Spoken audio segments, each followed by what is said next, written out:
aujourd'hui, les agrosemenciers, ils surfent sur l'idée qu'il n'y a pas de problème. Mais il n'y a pas de problème parce qu'il n'y a pas d'études. Dans les pays où on n'a pas fait les études, mais on a fait les plantations, il y a des problèmes. Et ces problèmes, ils sont absolument insusceptibles d'être cachés. Ce qui s'est passé en Inde, ce qui se passe en Afrique du Sud, ce qui s'est passé en Australie, tout le monde, ça c'est sur la table. Même les difficultés que rencontrent aujourd'hui les fermiers américains, c'est sur la table. Alors c'est pour ça, quand j'entendais la première intervenante... I really do need to warn Europe that you have to be really careful that you don't get marginalized or left behind if you don't choose to use all the technologies as I've talked about, to ensure that you can produce high quality, high value crops at an affordable level with minimum impact on the environment. C'est une dame très aimable qui est surtout financée par la fondation Bill Gates pour aller vendre des OGM partout dans le monde. Si vraiment les OGM ont les impacts que nous pressentons, eh bien on verra dans 10 ans qui est en retard et qui est en avance.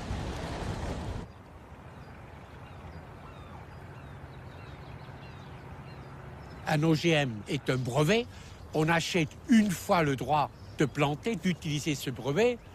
Tous les ans, ensuite, eh bien, les avocats de Monsanto, de Pioneer ou de Syngenta viennent et disent, mais enfin, maintenant vous devez payer annuellement les taxes de licence sur ce brevet.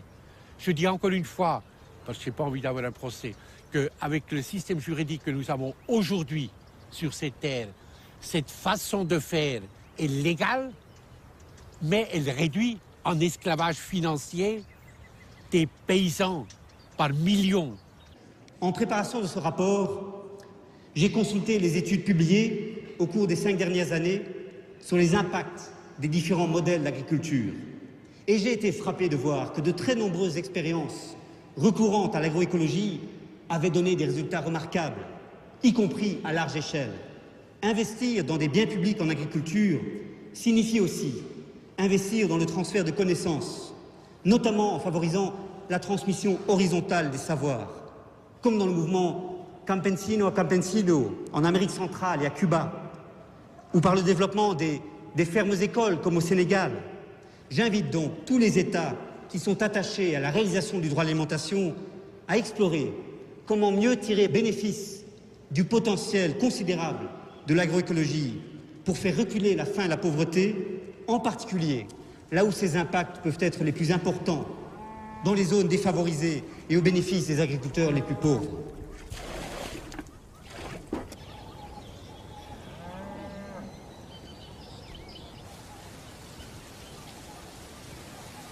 Tous les jours, il faut manger. Et ce qu'on mange, ce sont les agriculteurs qui nous le donnent. Si les jeunes des villages et des campagnes refusent de travailler la terre, les vieux, ils n'ont plus la force. Donc, elle est abandonnée.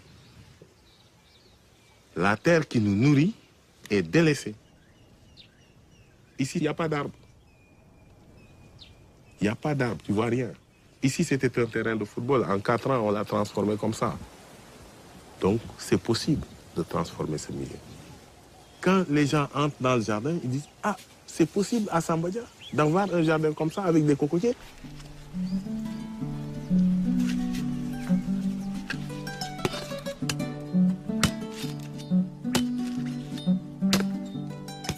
Une cocoterie, vous y êtes tout le temps.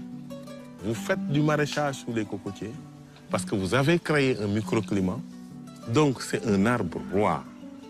Cet arbre-là vous donne des fruits, vous permet de couvrir vos toits, vos pépinières,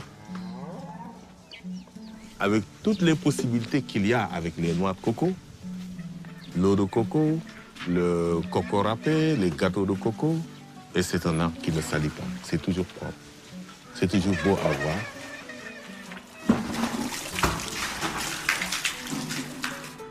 Vous êtes là pour apprendre, connaître.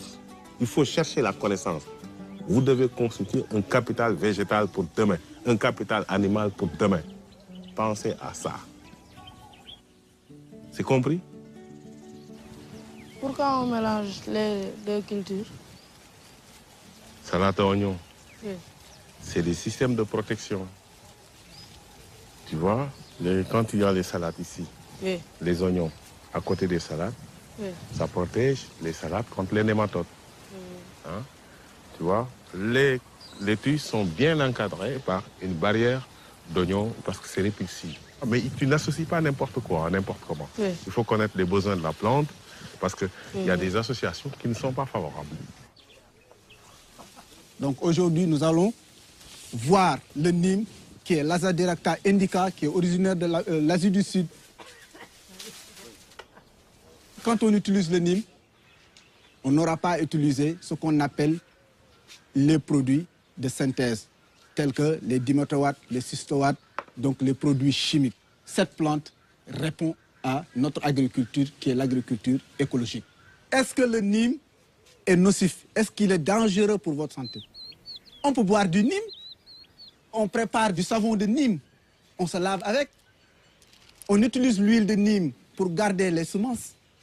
Donc, ce n'est pas un produit toxique, ce n'est pas un produit nocif, parce qu'il ne tue pas les insectes sur les cultures. Les insectes sentent le produit, ils vont ailleurs.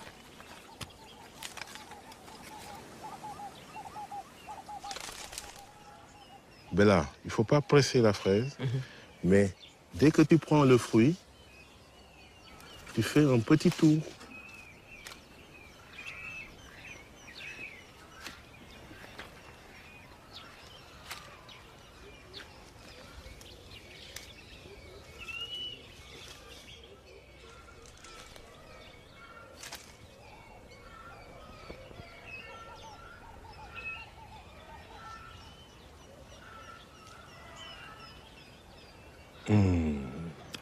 La nature a des solutions merveilleuses.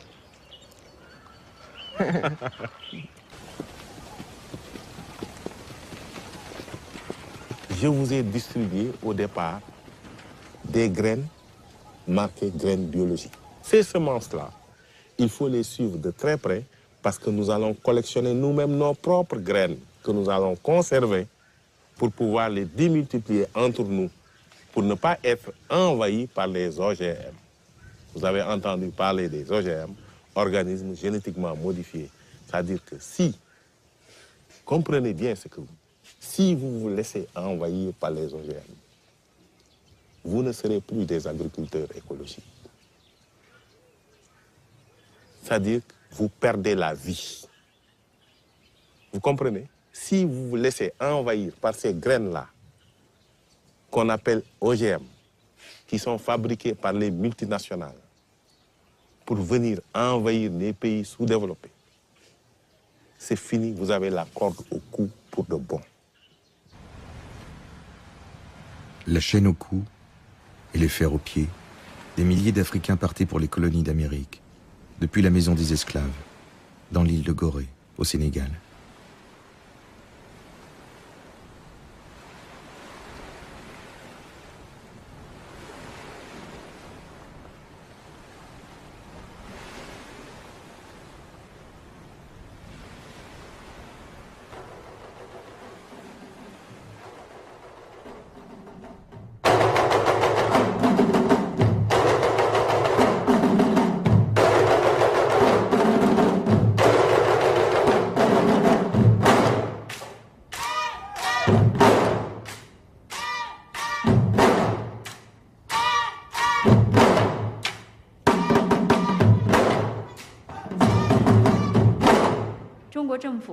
对舒特先生所做工作表示赞赏。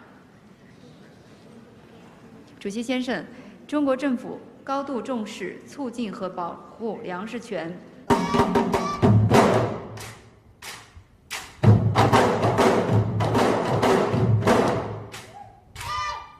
Nous tenons à féliciter le rapporteur spécial sur le droit à l'alimentation pour l'exhaustivité, la densité et la richesse de son rapport.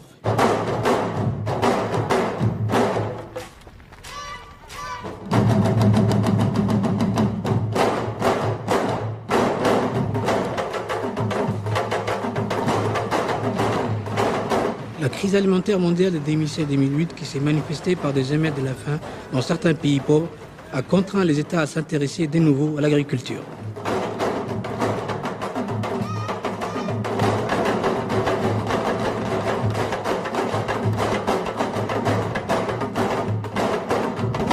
like to once again thank Dr. De Schutter for his special important report on the right to food in Syria.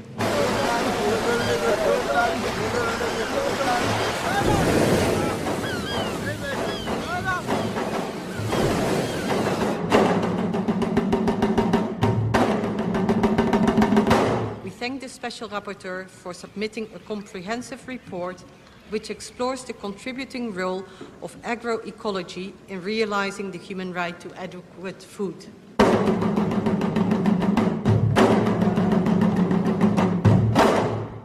The United States would welcome the thoughts of the Special Rapporteur on how the agricultural research being done in the developed world might assist the developing world, and on ways that innovations being done in the developing world can inform agricultural research in the more developed world. Monsieur De Schutter, pensez-vous qu'une innovation telle que les OGM puisse aider les pays en voie de développement? On a des OGM qui permettent d'utiliser les pesticides que vend l'entreprise qui est propriétaire des semences qui sont résistantes à ces pesticides qu'elle vend, l'entreprise étant naturellement Monsanto. Et le grand problème que l'on a rencontré, au fond, avec la diffusion de ces OGM dans les pays qui les ont adoptés, c'est une dépendance extrêmement forte.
Yeah!